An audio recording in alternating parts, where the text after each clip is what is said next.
मैंने वहां देखा कि उनके मैक्सिमम जगह पर पोलिंग एजेंट भी नहीं थे।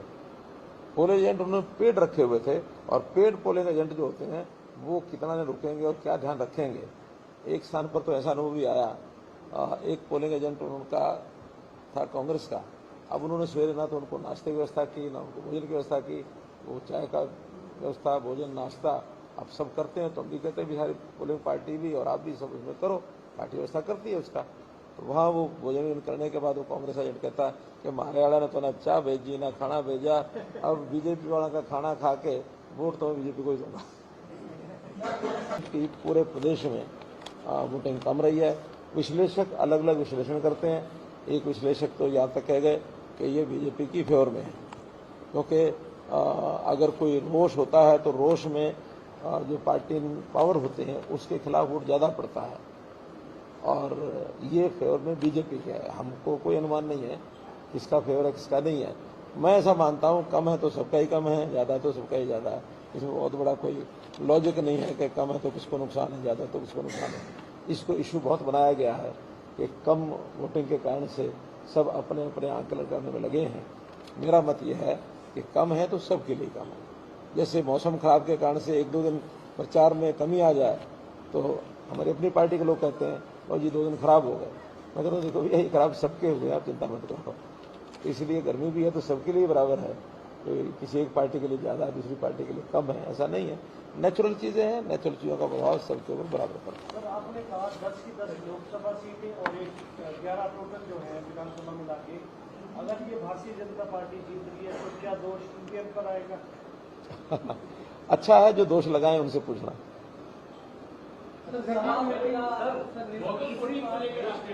हाँ जी,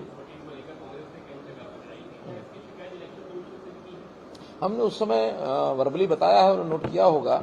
लेकिन अब चूंकि पोलिंग ऐसा विषय है बोगस वोटिंग, उसको उसी समय जो रोका जाए तो रोका जाए, और उस समय नहीं रोकी, एक बार वोटिंग हो गई तो उसका कोई प्रमाण मिलता नहीं। आपके तो बूथ के साथ 4 बूथ की बात की जा रही थी, पन्ना प्रमुख थे, चुनाव बूथ को कैसे मजबूत करना है, तो ऐसी स्थिति में कैसे बोगस वोटिंग ऐसा है, कुछ बूथ हमारे प्रभाव के रहते हैं, कुछ बूथ विपक्ष के प्रभाव के भी होते हैं।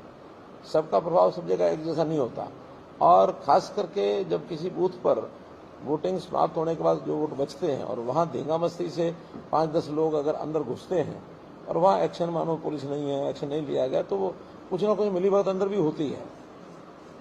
क्योंकि हम ये कहें कि बिना मिलीभगत को अपने आप कर गए, अगर बटन दबाने वाला भी दबाता है, वोट डालने वाला भी दबाता है, एक एक करके जाएंगे, उस समय या तो दबाव उनके ऊपर होता है। हालांकि आखिरी 1 घंटे में पुलिस बहुत अलर्ट रही है सब जगह, और बहुत जगह रोका भी है। मैंने पहले बताया ना कि इतनी जितनी पहले होती रही है उससे तो कम हुई है, पहले भी होती थी खूब, लेकिन अब चूंकि एक ईवीएम का सिस्टम आ गया, और पहले बैलेट होता था, बैलेट में तो काउंटिंग में भी दिक्कत आती थी, अब ईवीएम में काउंटिंग में दिक्कत नहीं है, बटन दबाया सब सामने आ गया, कर लो भी नोट, तो नोट हो जाता है। मॉक पोलिंग भी होती है। जनता चुनाव लड़ रही है, वो तो जनता ही लड़ती है, चाहे उनका हो चाहे हमारा हो। अंतर पड़ता है व्यवस्थाओं को देख करके ध्यान में आता है। मैं स्वयं लगभग 35 बूथों पर उस दिन गया हूँ, करनाल लोकसभा की सभी 9 की 9 विधानसभाओं में, कहीं 2 पर, कहीं 4 पर, कहीं 3 पर। जाना तो वहाँ होता है, अभी अपने टेबल हैं उनको जरा मिल लिए, एक बार अंदर बूथ में राउंड लगाए,